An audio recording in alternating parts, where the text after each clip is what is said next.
Hello everyone. दोस्तों, polycystic ovarian syndrome या PCOS आजकल बहुत ज़्यादा समस्या का विषय बना हुआ है। ये बीमारी ऐसी है जिसके सारे लक्षण प्रॉब्लमेटिक हैं, लेकिन एक लक्षण सबसे ज़्यादा दिक्कत का विषय बना हुआ है फीमेल्स में, और वो है इनफर्टिलिटी, यानी कि कंसीव ना कर पाना। तो आज मैं आपसे इसी इनफर्टिलिटी के बारे में डिस्कस करने वाली हूँ कि आखिर पीसीओएस या पॉलीसिस्टिक ओवेरियन सिंड्रोम के चलते फीमेल्स कंसीव करने में क्यों दिक्कत महसूस करते हैं, क्यों उन्हें प्रॉब्लम आती है, क्यों वो समस्याएं झेलती हैं। तो बहुत ज़्यादा देर ना करते हुए चलिए शुरू करते हैं उन कारणों के बारे में। दोस्तों, पहला कारण जो पीसीओएस में कंसीव नहीं करने देता है वो है ओव्यूलेशन का डिस्टर्ब हो जाना या अंडे ना बनना। अब ओव्यूलेशन आखिर होता क्यों नहीं है पीसीओएस में? देखिए, हार्मोन डिस्टर्ब होने के कारण जो पानी से भरे हुए या फ्लूइड से भरे हुए जो सिस्ट या गांठें होती हैं, जो ओवरीज में एक माला की तरह या नेकलेस की तरह का आकार बना देती हैं, वो ओव्यूलेशन में हमेशा बाधा उत्पन्न करती हैं। यानी कि वो फॉलिकल बेसिकली जो नॉर्मल प्रोसेस में क्या होता है, वही फॉलिकल कायदे से टाइम रहते डेवलप होते हैं, साइज उनका इंक्रीज होता है। एक टाइम के बाद में एक पर्टिकुलर साइज पहुंचने के बाद में वो उन्हें फूटना होता है, उसमें से एग रिलीज होना होता है। ये एक नॉर्मल प्रोसेस है। वहीं पर ही पीसीओएस में क्या होता है कि ये फ्लूइड से भरे हुए जो फॉलिकल होते हैं, ये ना तो इनका साइज बढ़ पाता है और ना ही कम हो पाता है। ये जिस आकार में होते हैं उसी आकार में रहते हैं, और वहीं पर ही ओव्यूलेशन जैसी जो प्रक्रिया है, जो नॉर्मल प्रोसेस है, वो हो ही नहीं पाता। यानी कि अंडे बनना और उनका रिलीज होना दोनों ही प्रक्रिया नहीं हो पाती है, जिसकी वजह से ओव्यूलेशन डिस्टर्ब होता है। ये तो है एक पहलू। इसका एक और पहलू है जिसमें कि जो ओवरीज होती हैं, उनके जो बाहरी आवरण होता है, बाहरी शेल होता है, जिसको कॉर्टेक्स कहते हैं, वो हार्मोन के कारण, डिस्टर्ब हार्मोन्स के कारण वो हार्ड होने लगता है या सख्त होने लगता है, जिसकी वजह से जो प्रक्रिया होती है ओव्यूलेशन की, वो नहीं हो पाती है। यानी फॉलिकल का बढ़ना, रप्चर होना, फूटना, एग का बाहर निकलना, ये प्रक्रिया हो ही नहीं पाती है। यानी कि पूरी तरह से ओव्यूलेशन की प्रक्रिया में बाधा आ जाती है, जिससे कि ओव्यूलेशन नहीं हो पाता है और इंटर्न इनफर्टिलिटी जैसी समस्या हो जाती है। इस तरह के कारण में, यानी कि हार्ड जो ओवरी का बाहरी आवरण जो हार्ड हो जाता है, उसमें ओवेरियन ड्रिल करके सर्जरी होती है, जो एलोपैथी डॉक्टर्स द्वारा सजेस्ट की जाती है इनफर्टिलिटी जैसे केसेस में। वहीं पर ही हम आयुर्वेदा में इस तरह की कोई सर्जरी ऑप्ट नहीं करते हैं। हम पंचकर्मा द्वारा इस कंडीशन को ट्रीट करने का पूरा प्रयास करते हैं और हमें सफलता भी मिलती है। यानी कि ओव्यूलेशन पेशेंट में होने लगता है, कंसीव कर जाता है एक टाइम के बाद। अगला जो कारण इनफर्टिलिटी का देखने को मिलता है वो है इरेगुलर पीरियड्स। अब आप कहेंगे इरेगुलर पीरियड्स तो पीसीओएस का लक्षण है, ये कंसीव ना कर पाने का कैसे कारण हो सकता है? तो देखिए, बेसिकली इरेगुलर पीरियड कोई पर्टिकुलर डेफिनेशन नहीं है। कुछ केसेस में 21 दिन से कम के अंतराल में पीरियड्स होते हैं, कुछ में 35 दिन से ऊपर का टाइम गैप हो जाता है, तब पीरियड्स होते हैं। तो ऐसे केसेस में जब पीरियड बड़े अनसर्टेन होते हैं, जिसमें पता नहीं होता कि आपके पीरियड कब आ जाए, तो ऐसे केसेस में ओव्यूलेशन जो है उसका भी पेशेंट अंदाजा नहीं लगा पाता है कि उसको ओव्यूलेशन कब हो रहा है या कब उसे कंसीव करने के लिए ट्राई करना चाहिए। तो इसी अनसर्टेनिटी के चलते ओव्यूलेशन डिस्टर्ब रहता है, और जो है कंसीव करने में इंटर्न प्रॉब्लम आती है। वहीं पर ही कुछ केसेस में अगर टाइम गैप जो है बहुत ज़्यादा लंबा हो जाता है, यानी 2-2, 3-3 महीने, 6-6 महीने तक अगर पीरियड्स नहीं आ रहे हैं पीसीओएस के चलते या हार्मोन डिस्टर्बेंस के चलते, तो जाहिर सी बात है ओव्यूलेशन तो ऑटोमेटिकली डिस्टर्ब होगा ही होगा। यानी ओव्यूलेशन ऐसे केसेस में नहीं हो रहा होता है। तो ऑब्वियसली अगर ओव्यूलेशन नहीं हो रहा है तो कंसीव कहाँ से करेगी पेशेंट? तो ऐसी स्थिति में बहुत ज़रूरी है पहले मेंस्ट्रुएशन या फिर मेंस्ट्रुअल साइकिल का रेगुलर होना, या उसका नियमित रूप से हर महीने होना। जिस दिन पीरियड रेगुलर होने लगता है, ये नियमित रूप से होने लगता है, ओव्यूलेशन भी ऑटोमेटिकली करेक्ट होने लगता है, और जाहिर सी बात है फिर कंसीव करने में आसानी होती है।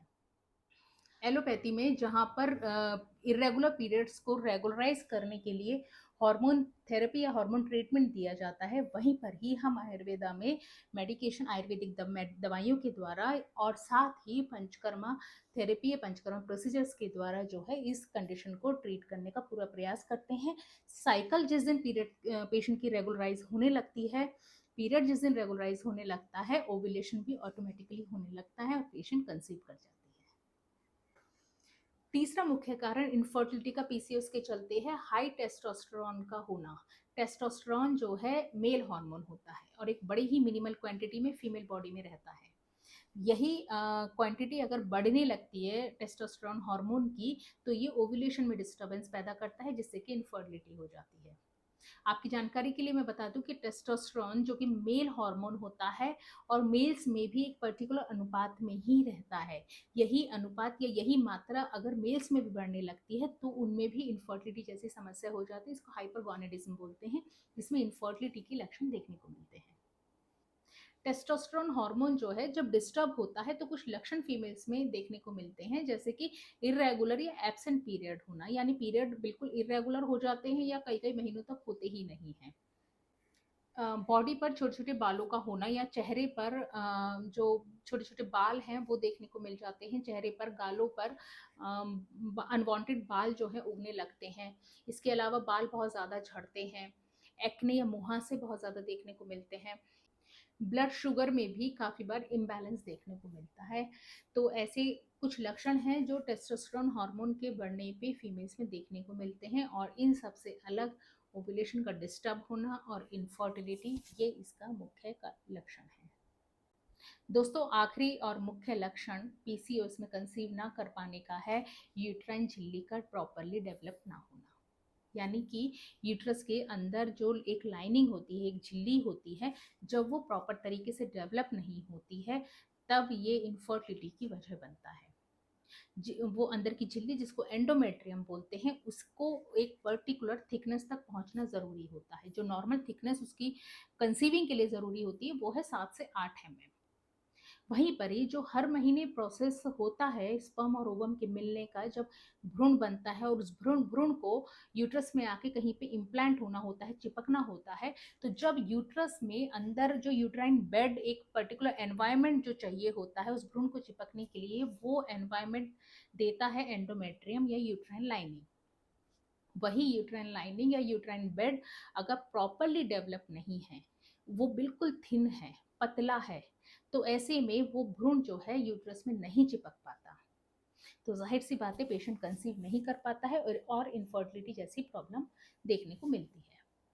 इनफर्टिलिटी के अलावा भी और दूसरी प्रॉब्लम ऐसी कंडीशन में देखने को मिलती है, जैसे कि अर्ली एबॉर्शन, यानी कि प्रेगनेंसी के बिल्कुल शुरुआत में एबॉर्शन हो जाना, पेनफुल पीरियड का होना, क्लॉट्स के साथ पीरियड आना, स्ट्रेस, या इसके साथ साथ एक्टोपिक प्रेगनेंसी या ट्यूबल प्रेगनेंसी, और इसके अलावा रिपीटेड प्रेगनेंसी लॉस, ये बार बार जो है एबॉर्शन का होना।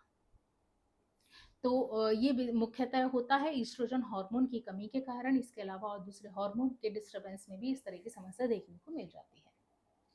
तो अब यहाँ पे बहुत ज़रूरी है कि ऐसे केसेस में एंडोमेट्रियम का प्रॉपरली डेवलप कराना या हार्मोन को पहले बैलेंस करके एंडोमेट्रियल थिकनेस को डेवलप कराना। अब अगर हम एलोपैथी की बात करें तो वहाँ पे हार्मोन ट्रीटमेंट अक्सर चलाया जाता है, हार्मोन थेरेपी चलाई जाती है। आयुर्वेदा में हम प्रॉपर मेडिकेशन के थ्रू या फिर पंचकर्मा प्रोसीजर के थ्रू जो है यहाँ पे हार्मोन को रेक्टिफाई करके, हार्मोन को करेक्ट करके अंदर जो एंडोमेट्रियल लाइनिंग है उसको डेवलप किया जाता है, उसको बॉडी को ओवरऑल तैयार किया जाता है ओव्यूलेशन के लिए, एंडोमेट्रियल थिकनेस डेवलप कराने के लिए और साथ ही कंसीव करने के लिए। और इसके बाद में जब पेशेंट कंसीव कर जाती है, उस प्रेगनेंसी को, उस भ्रूण को प्रॉपर तरीके से एक पर्टिकुलर टाइम तक रिटेन करने के लिए। तो बस यही 4 मुख्य कारण थे जो कि पीसीओएस में इनफर्टिलिटी या कंसीव न कर पाने की एक मुख्य वजह है। अब आप इनमें से कौन सी वजह से जूझ रही हैं ये आपका जानना जरूरी है, अगर इनफर्टिलिटी जैसी समस्या आपकी भी है पीसीओएस के चलते। तो अगर आपको ये इन्फॉर्मेशन यूज़फुल लगी है तो अपनों के साथ शेयर कर लीजिए, वीडियो को लाइक कर लीजिए, चैनल को सब्सक्राइब कर लीजिए और इन्हीं सब इन्फॉर्मेशन के साथ में हम मिलते हैं नेक्स्ट वीडियो में। तब तक के लिए stay healthy, stay happy, take care, bye bye.